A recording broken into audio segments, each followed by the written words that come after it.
Olá, vamos recomeçar, não é isso? Boa noite de novo a todas e todos.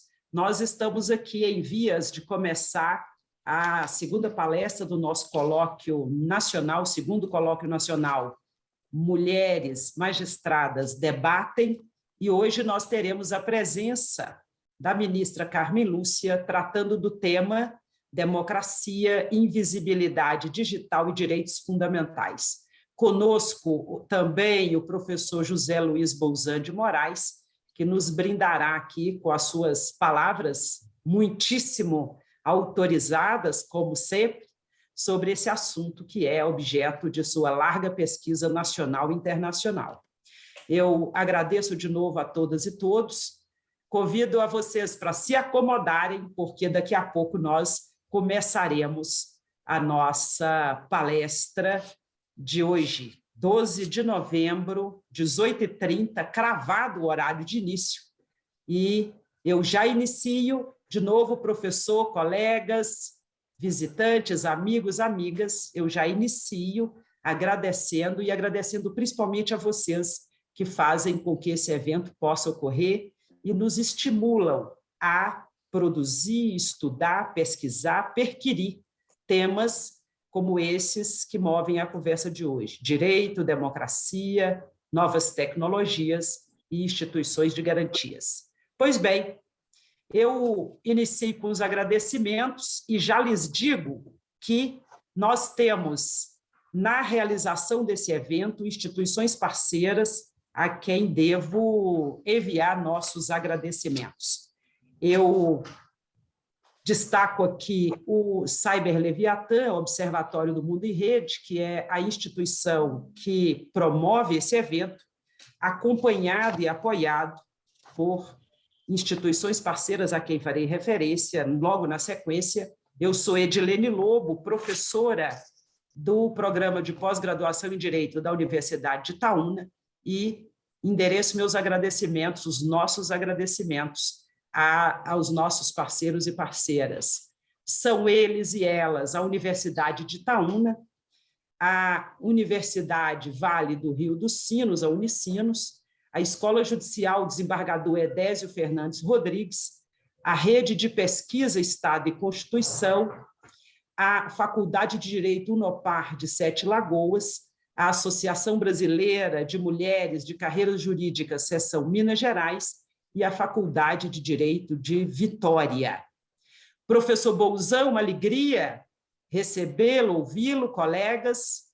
Já nós receberemos, aguardamos aqui o ingresso dela na nossa sala virtual, a ministra Carmen Lúcia, ela que presidenta do Supremo Tribunal Federal, presidenta do Tribunal Superior Eleitoral, veio da carreira da advocacia, procuradora, ex-procuradora do Estado de Minas Gerais, e, como sabem, constitucionalista mineira, que ministrou por muito tempo nas instituições aqui das Alterosas. Presente conosco também doutor Reginaldo Gonçalves, ele que representa a Unopar, e nos dá a honra de possibilitar diálogos muito importantes no entorno do assunto democracia, processo eleitoral e novas tecnologias. Muito obrigada pela presença. Eu tentarei nominar, na medida do possível, os nossos amigos e amigas presentes. Já cumprimentei várias e vários aqui conhecidos. Ellen Thaís Souza Bueno, dizendo que foi nossa aluna na Universidade de Itaúna, turma de 2016. Que alegria, obrigada. Estou vendo aqui a Andréia Fonseca. Recebi, aliás, queria registrar, recebi os cumprimentos da doutora Lívia, da Escola Judicial do TRE de Minas Gerais, ela que nos convidou e tem nos convidado para promover debates quitais também lá na EJE do TRE de Minas Gerais. Eu espero que em breve possamos preparar nossos novos eventos com essas instituições. Muito bem. Alisson, querido, muito obrigada também por oportunizar esse nosso encontro. Você sempre no nosso apoio. Muito obrigada, todas e todos devem a você também a oportunidade desse evento. Vazamento de áudios, Alisson, se você puder acompanhar e nos auxiliar, seria muito bom. Aliás, eu peço... o microfone de todo mundo, pode ser? Isso, eu peço a vocês para cuidarem disso.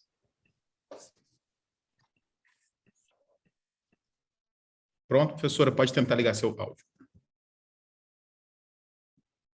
Muito obrigada. Voltamos a falar. Qualquer intervenção, qualquer necessidade de pergunta ou registro, use o chat. Nós acompanharemos aqui e tentaremos, na medida do possível, responder em tempo real.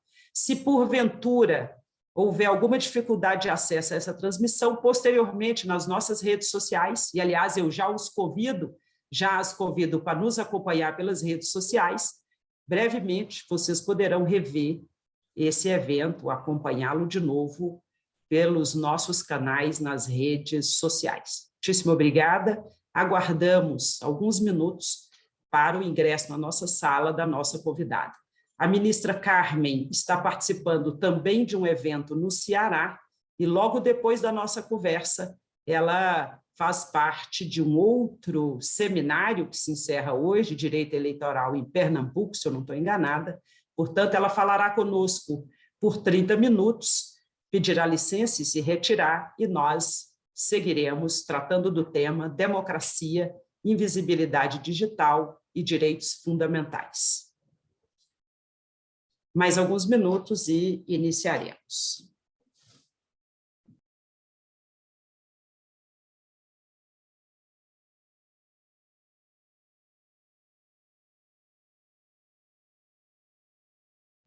Muito bem.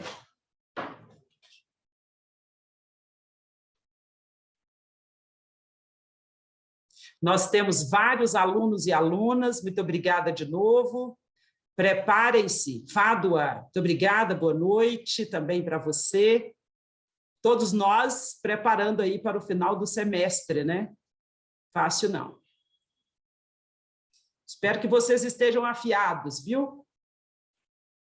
Monografias em dia, dissertações prontas, teses bem escritas, bancas já programadas e a postos para nós sofrermos as avaliações e exames pelos nossos queridos professores.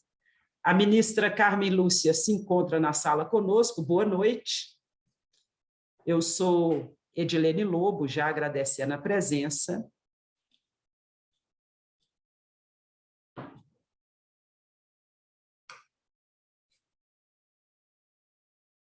Ministra Carmen Lúcia, bem-vinda. Se a senhora puder ativar o microfone, será muito bom ouvi-la.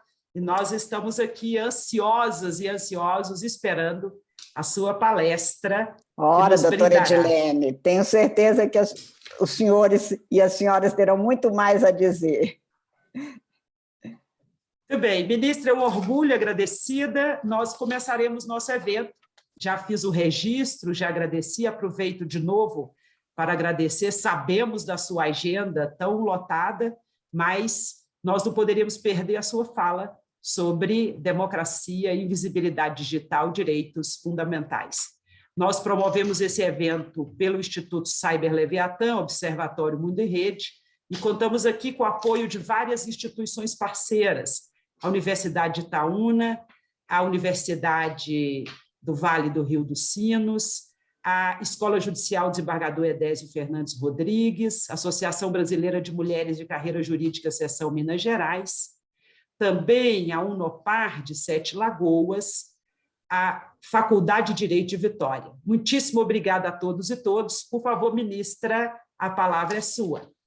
Muito obrigada, doutora Edilene, no nome da senhora, e querendo que cada um se sinta pessoal e individualmente cumprimentado por mim. Eu cumprimento todos os participantes, a partir dos organizadores deste evento, por esta oportunidade de nos reunirmos para ter um espaço de reflexão e de eventual aproveitamento de ideias para futuras proposições em tema tão candente e de importância permanente, cada vez mais atual, como é o da democracia, agora tendo nós todos de convivermos com esta realidade hoje, em que a tecnologia nos oferece outras possibilidades, tanto de ver como de não ver as pessoas, por isso o tema da invisibilidade digital, mas também outras formas de visibilidade que se põem historicamente, no caso específico, por exemplo, de alguns chamados grupos, que na verdade são parcelas muito significativas da sociedade, como é o caso das mulheres,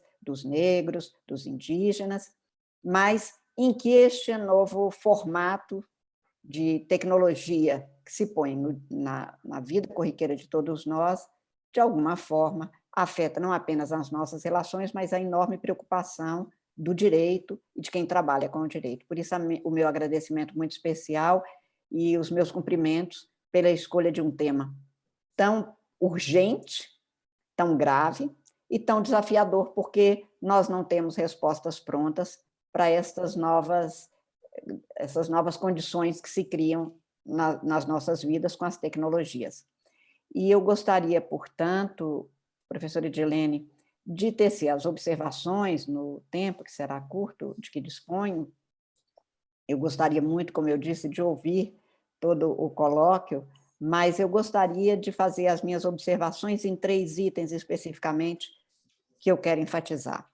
O primeiro sobre democracias como modelos de vivência com os outros, de convivência, e esse ponto de partida ser também um conjunto de princípios que orientam todas as decisões que a gente tenha de tomar do ponto de vista de políticas públicas, de criação do direito ou de aplicação do direito, de interpretação e de aplicação do direito. Então, na minha compreensão, há que se ter uma palavra, ainda que breve, sobre democracia, porque nós queremos continuar cada vez mais a ser pessoas que são capazes de criar tecnologias, de criar ciência, em benefício do ser humano. E, portanto, a democracia é essencial para que a gente tenha este espaço próprio de liberdades, de igualdades para a convivência. E gostaria de, então, cogitar desta democracia neste mundo em que as tecnologias, muitas vezes, acabam restringindo liberdades, restringindo direitos fundamentais, se não houver uma atenção plena, tanto dos cidadãos em geral, quanto do Estado, pelos seus agentes, e aqui estou falando do agente, como disse, que cria o direito, aquele que aplica o direito, aquele que interpreta e dá uma diretriz jurisprudencial para a interpretação que há de prevalecer em caso de dúvida ou de mais uma possibilidade de aplicação, para que a gente mantenha os princípios democráticos garantidores da liberdade e da igualdade para todos. E fazer, então, algumas observações sobre esta nova preocupação sobre o que eu vou dizer visível-invisível. E, portanto, começo as minhas observações fazendo referência específica dando uma nota específica ao tema da democracia, que é o que conduz todos nós, eu acho. Conduz não apenas como preocupação, mas como a nossa ocupação de nós juízes, que é exatamente de manter uma estrutura jurídica, as instituições do Estado e, principalmente, os direitos dos cidadãos, as liberdades individuais, os direitos sociais devidamente cumpridos, respeitados e implementados.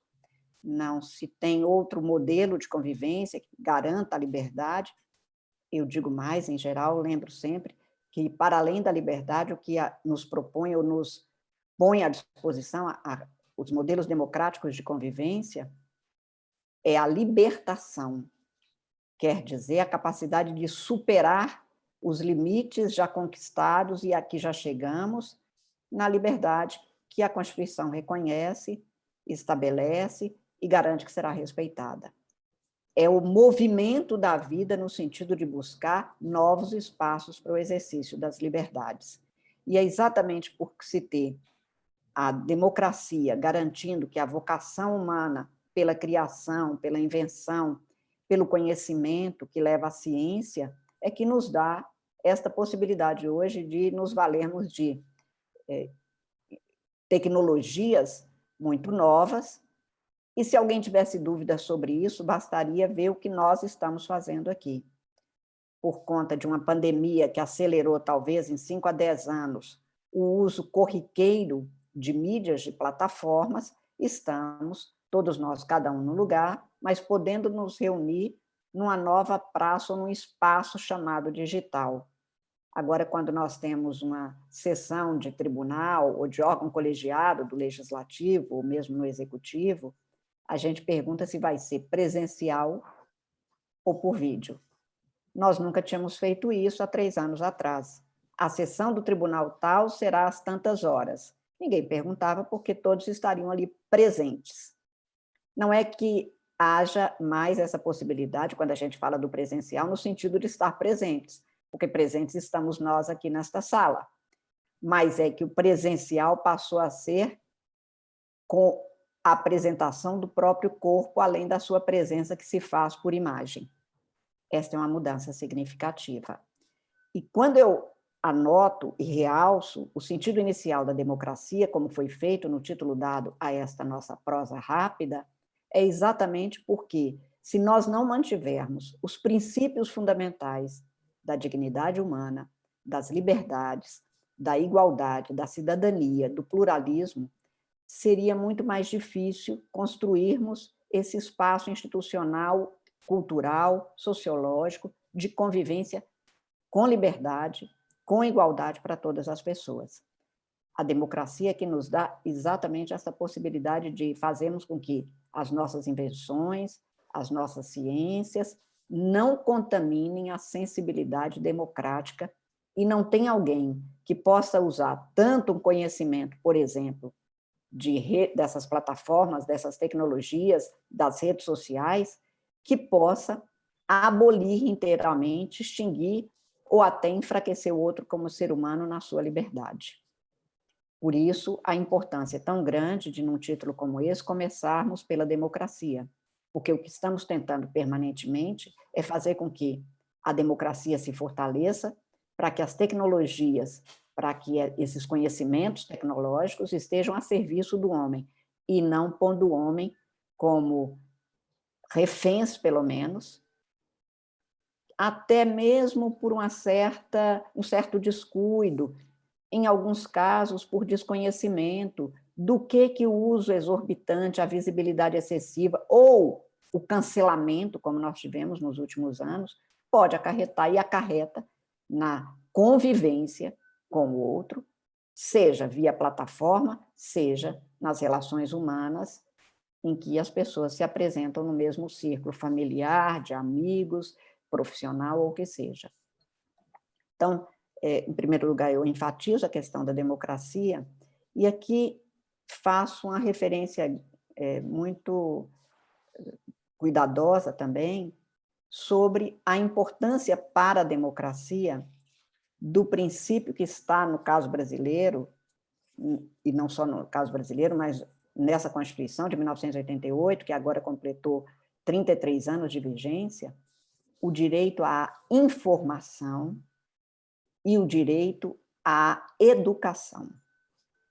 Eu só posso cogitar do papel das redes sociais e dos direitos que cada um tem em relação a essas novas tecnologias se eu tiver a garantia que o exercício das liberdades pelos cidadãos não são apenas exercícios fortuitos, descuidados, segundo um padrão externo, mas segundo o talento e a vocação de cada um no espaço crítico da sua liberdade. Significa dizer, portanto, que quando nós cogitamos de democracia, nós cogitamos de pessoas, de cidadãos, que têm informação do que está sendo posto para ser experimentado, para ser vivido, para ser trocado com o outro em termos humanos, em termos profissionais, em termos tecnológicos. Por isso, o direito à informação foi erigido no Sistema Constitucional de 1988 a um direito fundamental, não só em relação a informações do seu próprio interesse, mas informações também do interesse coletivo. E se alguém tivesse dúvida, nos últimos 2 meses, em que uns tantos trabalhadores do Vale do Silício vão a parlamentos dizerem o que estava acontecendo nas empresas, que podiam, com o mau uso de algoritmos, cercear, restringir ou até direcionar o comportamento das pessoas em detrimento de alguns grupos e, principalmente, impulsionando determinadas situações que poderiam enfraquecer as democracias no mundo, isso se tornou um assunto de primeira preocupação, tanto que essas pessoas foram chamadas nos setores próprios do Estado, em parlamentos.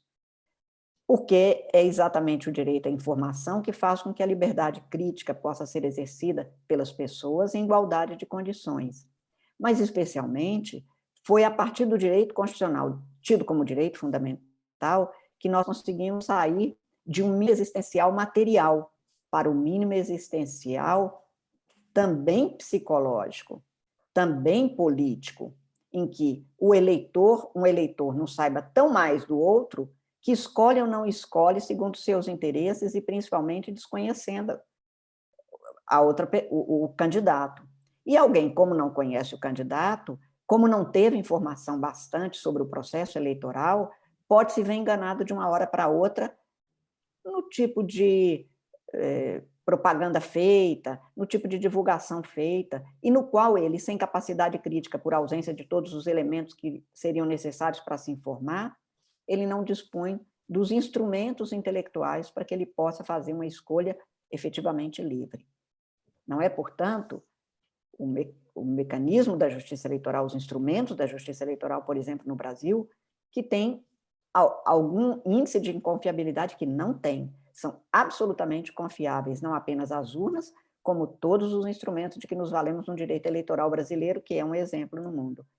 O que é preciso, e que ainda é carente, é a educação cívica com informação suficiente, necessária e livre para todos os cidadãos.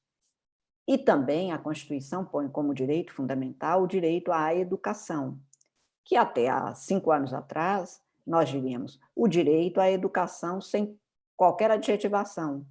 E hoje nós nos preocupamos com o direito à educação digital, porque não é possível eu imaginar que um menino do meu interior do norte de Minas, que não tem internet e que ficou agora quase 2 anos recebendo apenas formalmente conteúdos de educação, mas sem acesso a este conteúdo e sem condições materiais mínimas, vai, daqui a 4, 5 anos, poder estar em igualdade de condições no vestibular, disputar com um que tinha não apenas um computador, boa internet e, principalmente, tinha o acesso à educação digital que alguém o assessorava, o ajudava, para que ele, então, tivesse um conhecimento maior. Não se perdeu apenas o conteúdo específico daquela disciplina, por exemplo, no ensino fundamental ou no ensino de 2º grau.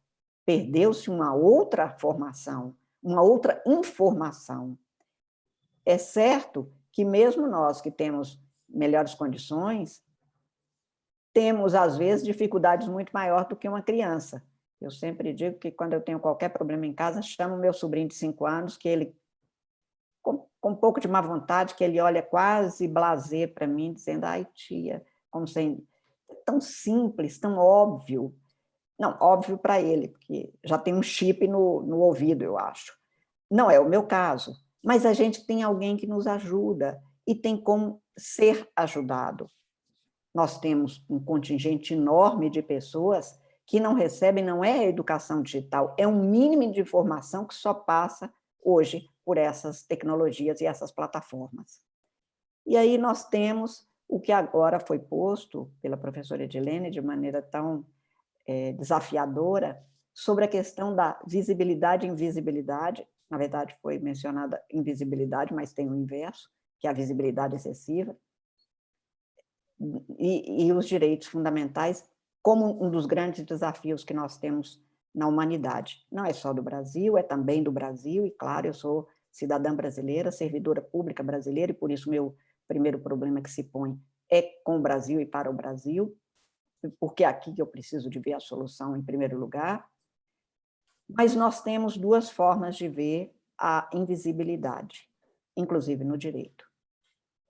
O primeiro desafio é uma invisibilidade que é muito estudada, especialmente no direito do trabalho em todo o mundo, nos chamados direitos sociais, que é o não ver problemas. Ainda essa semana eu conversava com uma grande conhecedora de história, de antropologia, que dizia, não é que houve grupos que sempre se diz, mergulhar a sua cabeça como avestruz. Coitada da avestruz pagou um preço grande na humanidade, porque ela não enterra a sua cabeça. Como todo animal, diante do perigo, ela sai correndo, ela não deixa de ver. Ela é um animal, me explicava ela apenas, que para ver se os ovos estão devidamente aquecidos e se eles vão se reproduzir, ela várias vezes mete a cabeça na areia. E aquilo que ficou como se fosse para a humanidade uma forma de você não ver as coisas. O contrário, ela olhava para ver se estava tudo bem. Então, se a gente puser a cabeça de avestruz para ver como estão indo as coisas, provavelmente o resultado é que não estão indo muito bem. Porque a humanidade sempre se valeu do não ver para não ter que se preocupar com. Isto foi feito, por exemplo, com relação a nós mulheres e a todos os grupos que passam por preconceitos. Nós somos invisíveis e os nossos problemas foram invisibilizados. Um tempo atrás, alguém me dizia, durante um julgamento, que nós éramos, nós mulheres, uma minoria silenciosa. Disse, não, o senhor está enganado, nós somos uma minoria historicamente silenciada. A nós foi imposto o silêncio, não foi escolha nossa. Como foi imposto da invisibilidade, porque não queriam nem nos ver com os nossos problemas, com as nossas angústias, com a nossa infelicidade. Eu me lembro muito que eu sou de uma família que gosta muito de música, eu tinha uma tia que cantava, escutava rádio, cantava muito, e ela cantava lá nos idos da final da década de 60, e eu, menino, escutava encantada, uma cantora que se chamava Núbia Lafayette, e que cantava Não é só casa e comida que faz uma mulher feliz. Demorou para que a gente voltasse a poder ter isso, não como uma música de sofrimento por amor, mas como uma denúncia social de que nenhum ser humano, depois disse os Titãs, já na década de 90, a gente não quer só comida, a gente quer comida, diversão e arte, a gente não quer só comida, a gente quer saída para qualquer parte. Mas antes havia grupos que não tinham nem saída, e que, aliás, em geral, sempre entravam bem, porque entravam sem condições de escolher o seu lugar, o seu espaço. Essa invisibilidade, e aí eu não estou dizendo a invisibilidade digital, estou dizendo da invisibilidade como uma forma de não se escolher, porque, às vezes, agora a invisibilidade digital é uma escolha. Mudamos, portanto, completamente a nossa noção de invisibilidade. Essa invisibilidade que me falava, e até dediquei um dos meus escritos a uma pessoa de Minas Gerais, que me dizia, professora, eu era invisível, porque eu morava na região de Minas. E como eu era pobre, morava perto de uma das minas, aquele pó da mina me cobria e eu era da cor de uma das pedras daquelas minas. E eu com a minha mãe viemos as duas para BH, e em Belo Horizonte eu fui morar perto de um viaduto, no meio do lixo. E ela dizia, ninguém que passava de carro me via. Era lixo. E ali se misturava papelão, ser humano, resto de comida, tudo junto. Ninguém me olhava naqueles carros que paravam no sinal como se vissem no meio daquele lixo um ser humano. Eu era invisível. E quando eles criaram a Associação dos Catadores de Papel, eles passaram a ser vistos. E a questão deles passou a ser considerada. E passou-se a buscar solução para este problema. E a Associação dos Catadores de Papel de Minas chegou a ser premiada. E essa mulher foi a Nova York, e quando ela voltou, eu era advogada então, e ela chegou no meu escritório dizendo, professora, acredita? Eu estava lá, cidadã, igualzinho os outros. Mas a senhora sempre foi igual aos outros. Ela disse, porque a senhora nunca foi invisível. Desengano da senhora. Ainda sou de uma geração que não vai ver uma visibilidade completa de uma mulher, pelo menos igualdade de condição com todos os homens. Esta invisibilidade não passou. A violência contra a mulher nos últimos tempos, professora Edilene, basta ver este período da pandemia, aumentou em alguns estados 38% nos 4 primeiros meses. Não só conseguiram tornar invisível, como elas estavam, pela necessidade de afastamento social, no mesmo espaço do agressor. E por isso não era visto, o grito não era ouvido. E eu sempre digo que nós tivemos uma grande mudança nessas últimas décadas, mais ainda nesta última década, mais de 2000 para cá, que é a mudança do significado de tempo e espaço. Isto muda tudo, inclusive para o direito, inclusive para a prática do direito. Por quê? Nós fomos educados, nós que temos, no meu caso, mais de 60 anos, que o espaço do lar, para quem tinha lar, para quem tinha uma casa, era um espaço intocável. Então, dentro do seu quarto era o sacrossanto recinto, quase que um sacrário. Por isso, as gerações que me antecederam diziam que em briga de marido e mulher ninguém mete a colher dentro de casa, isso é problema deles. Hoje, dentro de um quarto, se uma mulher gritar, o Estado se mete para cumprir um dever. Portanto, não é o espaço físico que denota o que é público e o que é privado, porque eu posso estar em praça pública, se eu estiver conversando com um amigo, isso é particular. Se eu estiver dentro de casa e for cometido qualquer tipo de infração penal ou antijuridicidade de qualquer natureza, isso é público. Mudou o conceito de espaço e mudou o conceito de tempo. Hoje de manhã, eu participei de uma reunião em que tinha uma pessoa na Alemanha, uma pessoa na África do Sul, eu do Brasil, e os fusos horários eram completamente diferentes. O coordenador perguntava a cada um de nós quem estava acordando e quem já estava indo dormir. O tempo mudou.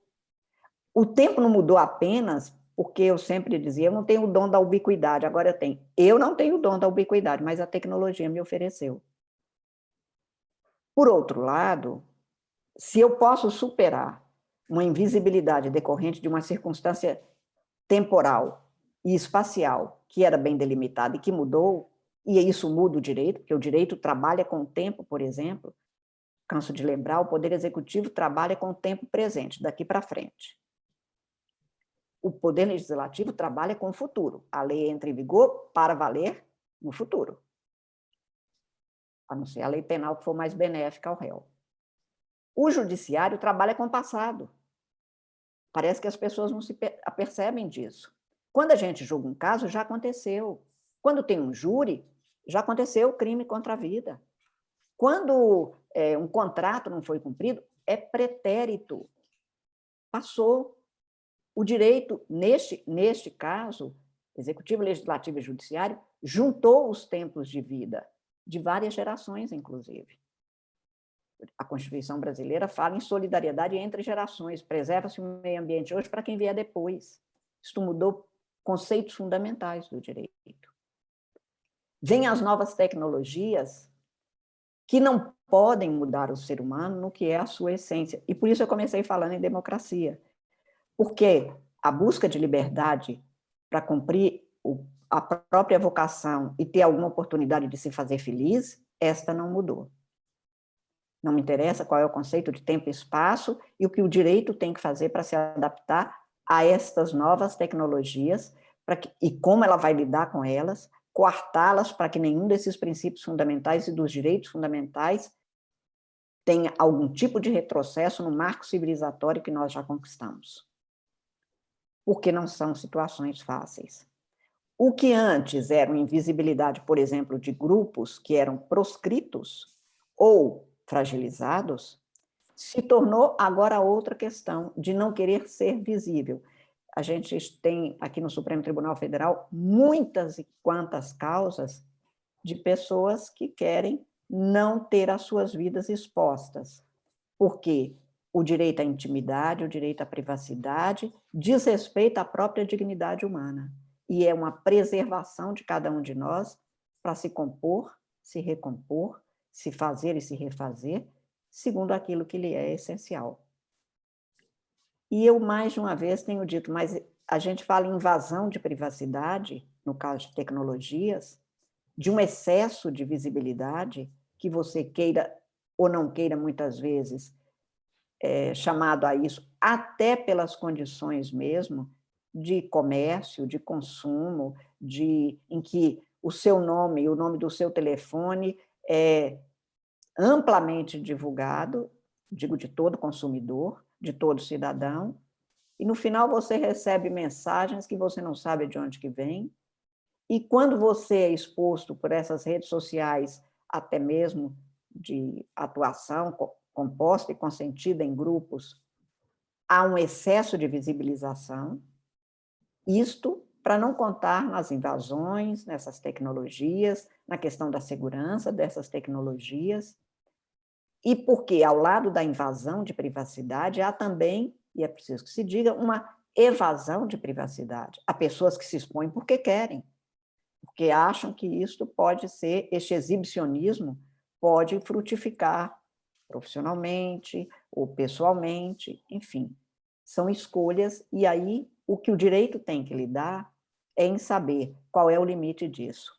Quem tiver lido o livro 21 Ideias para o Século XXI, vai ver a preocupação que ali é exposta de maneira muito direta, objetiva e acho que facilitada, com o que é a grande preocupação do direito e do Poder Judiciário, especialmente tribunais constitucionais em todo o mundo. Como fazer para que a gente tenha garantida a liberdade, incluída aí a liberdade de expressão, mas eu parto de que a expressão como é uma manifestação da liberdade. Se a expressão é a manifestação ou é instrumento de um crime, nunca na vida o direito levou em consideração que isto poderia ser admitido, que não é. Tanto que os crimes de injúria, calúnia e difamação têm lugar no Código Penal. A rapidez, entretanto, e principalmente a extensão dos efeitos de qualquer conduta, ainda que antijurídica, pode trazer, em termos de consequência, enorme, sem contar que a própria liberdade, muitas vezes, até por ausência de informações devidas, fica comprometida nessas novas plataformas e impossibilita a invisibilidade. E o exemplo que eu dou é muito fácil. A gente não percebe, muitas vezes, que quando a gente entra para assistir um filme, numa desses espaços que a gente mesmo adere, aos quais a gente adere, você começa a assistir um tipo de filme, e eu dou esse exemplo porque eu sou cinéfila, que é o mais comum, porque há uma preferência de cada um de nós por um tipo de filme. Não precisa dizer que só assisto a esse tipo de arte, mas há uma preferência. E, de repente, um dia você abre o aplicativo e lá comparece sugestões de filme para Carmen Lúcia. E a pergunta é, quem diz que eu gosto disso? E por que eu teria que assistir esse filme? Mas, normalmente, isto é tudo feito de forma programada.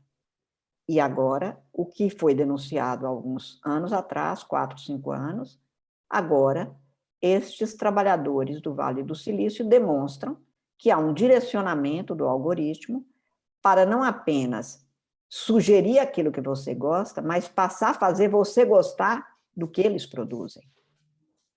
E aí a sua liberdade é que está em jogo.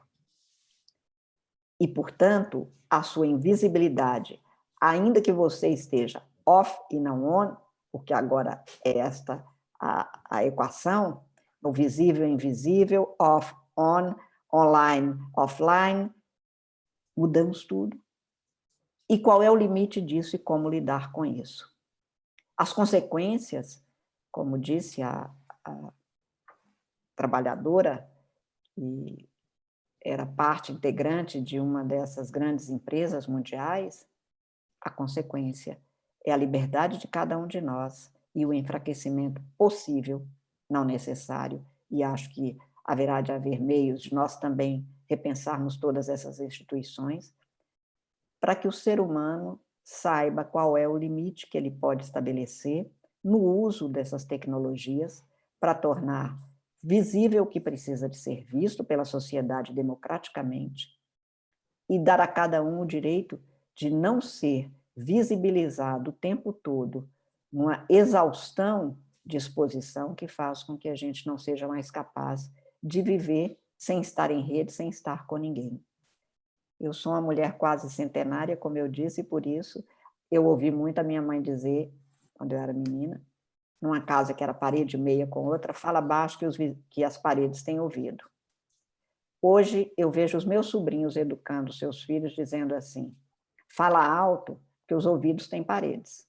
Seu irmão não está escutando o que você está dizendo. Porque ele põe o fone, está escutando alguma coisa, ele acha que está conversando com alguém do outro lado do mundo, que pode ser um bot, pode ser apenas um computador, mas ele não vê o que o irmão dele está falando do outro lado ou sofrendo no outro quarto.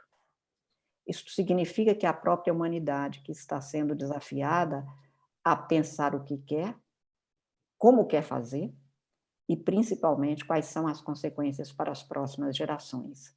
As tecnologias são máquinas, nós somos seres humanos. O trabalho, portanto, de cada um de nós é aquele que reflete o que deveria ser, aquele que reflete a realização de uma vocação, de um talento. Eu acho que a tecnologia há de nos fazer mais livres, e foi para isso que ela foi pensada, e por isso é que ela foi aceita. O desafio que nós temos não é pequeno, é de continuar a fazer com que elas sejam apenas coisas a serviço do homem, sem tornar o homem um serviçal ou vassalo dessas tecnologias, que não perguntam se o amor é cego, se o ódio é cego, se a fé é cega, mas que preferem nos impor um amor volátil, um ódio que é passageiro, uma fé que é inexistente, é apenas um comércio, porque nada disso é humano, é apenas artigo de consumo. Nós não somos artigos de consumo. Portanto, o desafio é grande, professora Edilene. Eu só tenho a felicitar a senhora e todos os organizadores por essa oportunidade. Como disse, lamento que não possa ficar. Como a senhora sabe, eu tenho outro compromisso imediato, já até com um pouco de atraso. Mas, mais uma vez, eu agradeço a todos os organizadores e aos participantes por essa oportunidade que me foi dada de ter tido meu nome lembrado para estar com os senhores. Muito obrigada mais uma vez. Obrigada, ministra, alegria nossa. Ministra Carmen Lúcia, que nos brindou com a sua fala sobre democracia, democracia como espaço para a proteção da dignidade, visibilidade e visibilidade como direito, a invisibilidade como direito, a visibilidade como exercício de pretensões, de preferências, tudo isso nesse cenário de proteção de direitos fundamentais. A ministra destacou bem, as tecnologias são máquinas, e nesse mundo das máquinas, o humano precisa sobrelevar e ser protegido. Muito obrigada, nossos agradecimentos. Eu espero que em breve nós voltemos a nos ver e, desde já, sentimos saudades da sua próxima palestra. Muito obrigada, fique à vontade. Nós ficaremos aqui e aguardamos para o novo colóquio. Abraço forte, professora. Até a próxima.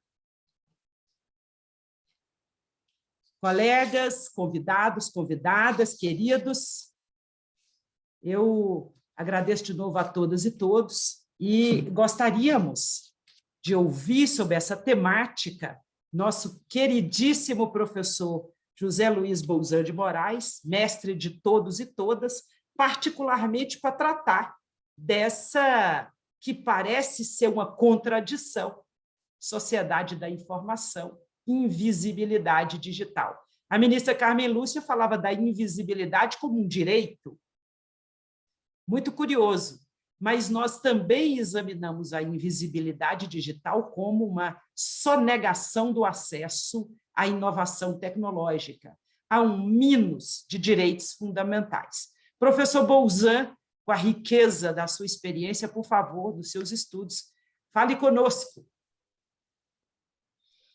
Oi, Edilene, boa noite, pessoal. Tudo bem? Estava ouvindo aqui a fala da ministra Carmen Lúcia, muito ponderada, muito, né, articulada. Acho que deixou muitas muitas questões aqui que podem ser objeto de reflexão e que merecem reflexão de fato, né? Todos que se dedicam aí, que se interessam pelos temas, não só do direito, na perspectiva da democracia, na perspectiva jurídica, mas também da democracia na perspectiva política, sociológica, né? Antropológica, de certo modo também. Embora todas elas conversem entre si, né? Não dá para separar, né? Disciplinarmente cada uma delas. Mas eu estava pensando aqui, Edilene, se me for dada a oportunidade, apenas de chamar a atenção de algumas coisas que talvez possam contribuir aí nesse debate, né? E fazer avançar aí a reflexão de cada uma, né? Primeiro, claro, reconhecer aqui teu protagonismo e a tua efetiva construção desse projeto, né? Que de fato vai colaborar muito com aquilo que o Cyber Leviatã tem tentado fazer, e vai colaborar de fato, né? E mais ainda com o conhecimento, né? Divulgação do conhecimento, da reflexão a todos e a todas que estão presentes aqui nessa atividade, né? E que estarão nas próximas, né? Que o projeto programa, né? Mas eu colocaria aqui, Edilene, só 2 ou 3 questões assim. Talvez a gente pudesse partir de um pressuposto em que o tema da visibilidade, né, ou da invisibilidade, se poder colocar entre parênteses, né, o invisível, né, de alguma maneira, em termos de teoria política, sobretudo no âmbito da teoria política, assim, operada por atores jurídicos, né, eu sempre lembro aqui um clássico desse tema, que é o Futuro da Democracia, do Norberto Bobbio, né? Uma das questões que sempre aparece quando se trata desse tema é pensar, né, entre as promessas não cumpridas da democracia, exatamente a questão, né, do poder público em público, ou seja, da visibilidade do poder, né? O que, de alguma maneira, em termos de revolução da internet, de transição tecnológica, aparentemente, né, o prima facie parece que pode ser resolvido, ou seja, você pensar no EGOV, né, ou numa visibilização de todos os atos e de todas as atitudes do poder público, aparentemente é algo factível, né? Ou seja, o poder público cada vez mais pode estar em público, né? E não é à toa que nós temos, inclusive, uma lei de acesso à informação, né, a chamada LAI, que, em tese, permite, inclusive, aos cidadãos e às cidadãs que acessem, né, ou que busquem informações acerca do próprio exercício do poder político. Mas eu diria que essa é uma questão, vamos dizer, clássica, que pode ser subvertida pela tecnologia, né, mas que parte, vamos dizer assim, do poder, né? Ou seja, a visibilidade do poder, né? A questão, acho que está proposta aqui nessa discussão, é muito mais um problema da visibilidade dos atores políticos enquanto cidadãos, né? Ou seja, não é a visibilidade do poder, mas a visibilidade daqueles que, nas democracias liberais e representativas, estão, vamos dizer assim, do outro lado dessa equação, mas que são aqueles que, né, assim, são os dotados da chamada soberania popular, ou aqueles que, de alguma maneira, por meio, né, das suas escolhas eleitorais, quando isso é possível, não vamos esquecer disso, quando isso é possível, não só das escolhas eleitorais, mas da sua participação, vamos dizer assim, no jogo político, eles, vamos dizer assim, atribuem esse poder político a algumas pessoas que o devem exercer temporariamente, mas também aquela parcela do poder político exercido, vamos dizer, cotidianamente, permanentemente pela própria administração pública como um todo. Mas, então, a questão me parece mais relevante é pensar a partir dos atores, não a partir do próprio poder. E dos atores que eu estou dizendo aqui, dos cidadãos, ou seja, aqueles, né, que são os ditos, né, proprietários, né, os detentores da soberania popular, né? E a pergunta aí seria exatamente essa: quem são os visíveis, né? Quem são esses atores visíveis? Será que são todos, né, visíveis? E a ministra aqui chamava a atenção, né, de certo modo, disso, de uma outra maneira, né?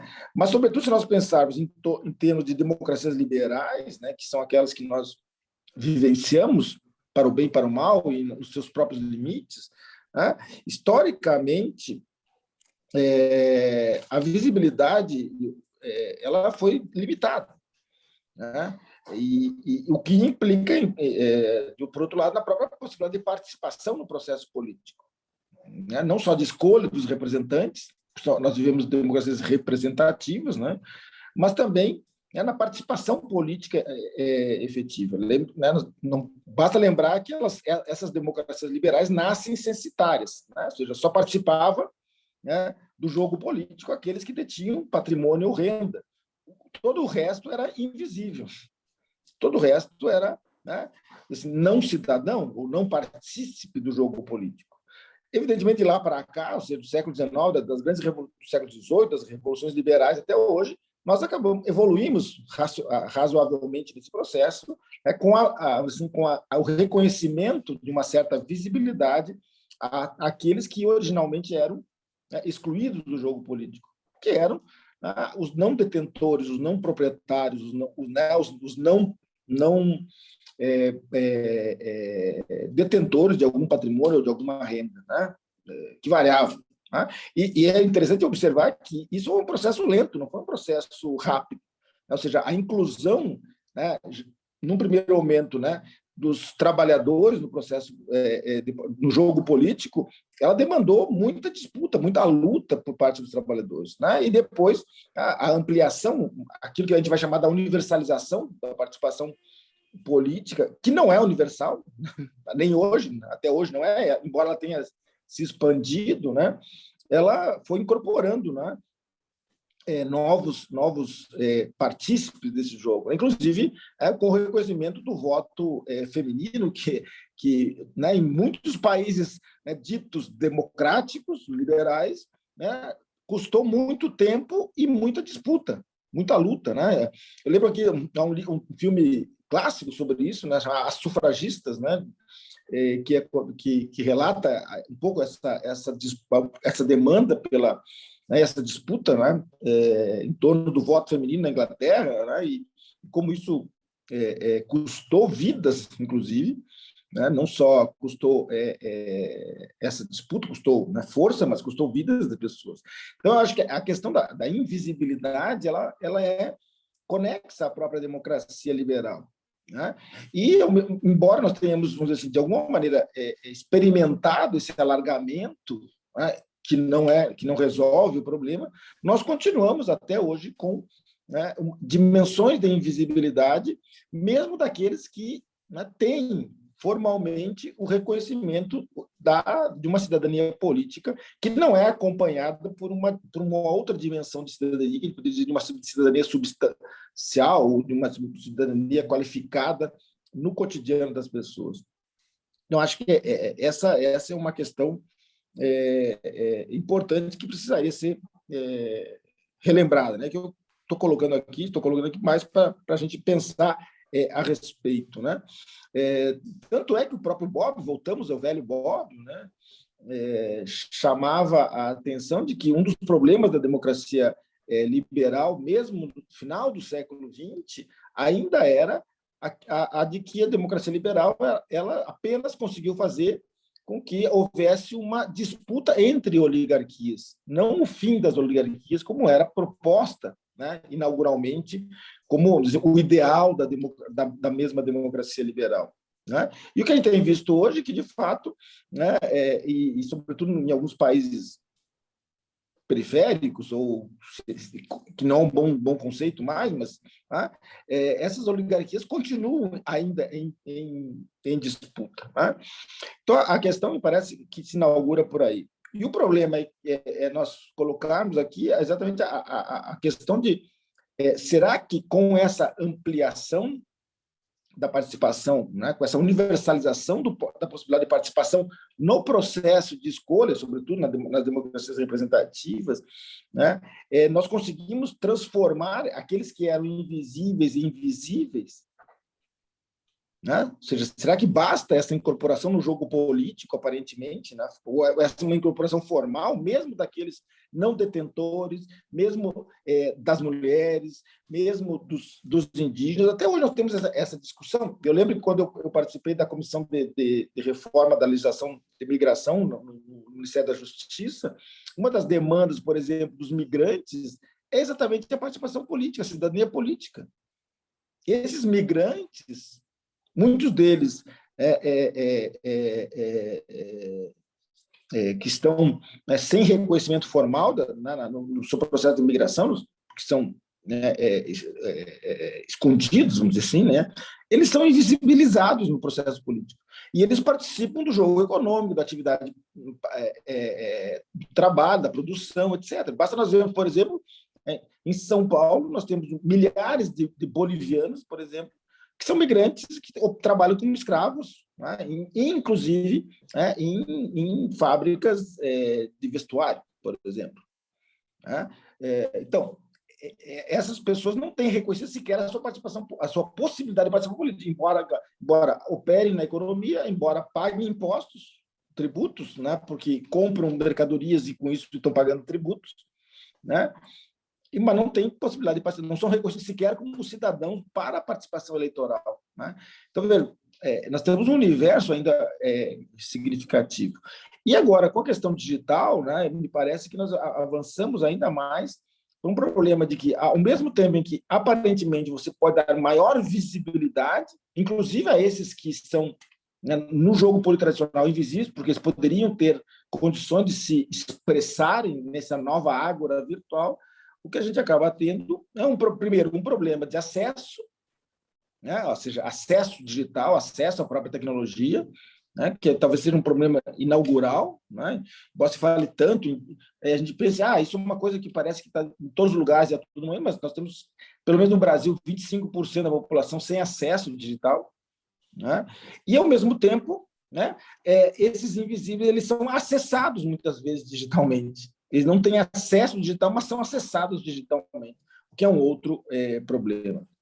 E, por outro lado, uma outra questão também, eu queria, né, não quero tomar todo o tempo aqui também, mas daquilo que eu chamaria do o visível fake, né? Ou seja, essa visibilização, que inclusive a ministra Camiluzzi falava aqui, esse excesso de visibilidade experimentado, vamos dizer assim, nessa era digital, ela tem permitido, inclusive, uma visibilidade fake, né? Sobretudo em termos de desinformação, né? O que acaba impactando a questão da democracia, muitas vezes, do discurso de ódio, que acaba impactando, inclusive, né, em termos, muitas vezes, dos próprios invisíveis clássicos que são afetados por esse mesmo discurso, né? A questão dos cancelamentos, etc. Né? Então, eu acho que aqui nós temos uma outra dimensão de visibilidade, de invisibilidade, que se inaugura, né, no entorno dessa era digital. Né? E eu agregaria, por fim, aqui só para colocar como uma discussão, né, quem sabe se fosse o caso de a ministra falar do direito à informação, do direito à educação, né, muitas vezes como pressupostos, inclusive, para estar nesse ambiente digital, né, talvez a gente poderia pensar num direito à visibilidade, alguma coisa nesse sentido, né, ao mesmo tempo em que esse direito à visibilidade ele precisa ter limites, né, por conta do que a gente tem observado muitas vezes, né, da opção dessa visibilidade contra a democracia. Né? E o que a gente vê, de alguma maneira, é que a própria democracia, muitas vezes, não tem mecanismos para se proteger, né, do que eu estou chamando aqui dessa visibilidade fake. Então, acho que nós temos muitos problemas. Nós não resolvemos os problemas da invisibilidade analógica, e nós temos um problema da invisibilidade digital, né? Que não são desconectadas muitas vezes. Né? Então, acho que apenas para colocar aí, aproveitar a oportunidade, né, que você me dá, né, para sugerir aí algumas pequenas reflexões que podem, né, ser complementadas por todos e todas aí que se fazem presente na nossa atividade de hoje. Obrigado, Edilene. Obrigada, professor Bolzan, obrigada a todas e todos que participam conosco. Nosso evento chega ao final, eu aqui com uma série de questões para pontuar. Bolzan trouxe, não pequenas questões, trouxe grandes teses, e é claro que o tema da visibilidade e da invisibilidade merece recortes os mais variados que o professor Bolzan nos oportunizou aqui, e eu, para colocar uma pimentinha nessa sopa, quando eu falo de invisibilidade digital e mundo da política, eu posso destacar, fazer um recorte muito pequeno, pensando a questão da invisibilidade.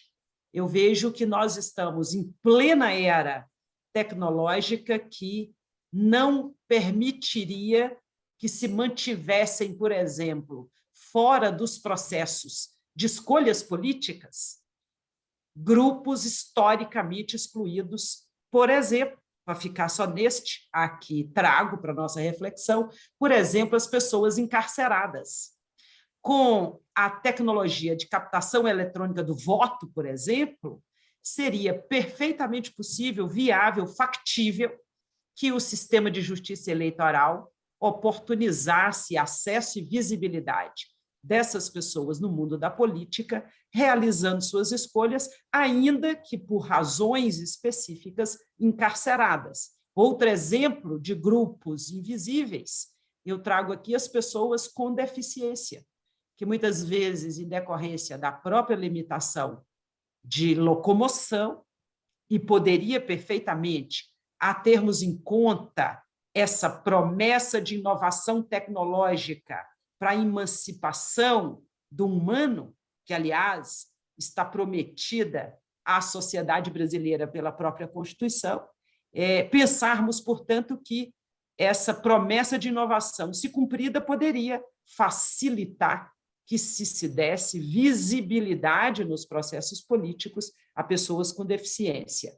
Como eu dizia, o tema comporta várias reflexões, vários olhares, e aqui trago um ponto de vista, lógico, que é apenas a vista de um ponto dessa imensidão de temas no campo do direito, da democracia, da inovação tecnológica e da proteção da dignidade das pessoas. Professor Bolzan, muitíssimo obrigada. Nós cravamos 18h31, 19h31, nosso compromisso é cumprir no tempo ajustado, até para sentirmos desejo de voltarmos a esses nossos encontros. Eu, portanto, me encaminho para a conclusão, de novo agradecendo a todas e todos, pedindo a vocês que nos acompanhem pelos nossos canais nas redes sociais. Em breve, este colóquio com a ministra Carmen Lúcia e o professor Bolzan, aqui sob minha humilde coordenação, eu sou a professora Edilene Lobo, ele estará disponível no YouTube, e nós esperamos vocês sexta-feira próxima, em que ouviremos mais uma magistrada debatendo conosco sobre o tema que se colocará a juíza Patrícia Henriques, do Tribunal Regional Eleitoral de Minas Gerais, que virá com a participação também da representante da Associação Brasileira de Mulheres de Carreira Jurídica, Seção Minas Gerais, doutora Celeste Moraes, elas que virão aqui conversar um pouco mais conosco sobre esses temas no entorno do mundo e da inovação tecnológica. Eu agradeço outra vez aos nossos parceiros e parceiras, a Universidade de Itaúna, a Unicinos, a Unopar Faculdade de Sete Lagoas, a Faculdade de Direito de Vitória, a Escola Judicial, desembargador Edésio Fernandes Rodrigues. E, claro, a todas e todos que nos acompanham. Até uma próxima, professor Alisson, agradecidíssima pelo seu apoio de sempre. Nos vemos sexta-feira, dia 19/12, do 11, já estou adiantando, 19 de novembro, sexta-feira próxima, às 18 horas. Até lá. Boa noite. Boa noite. Boa noite.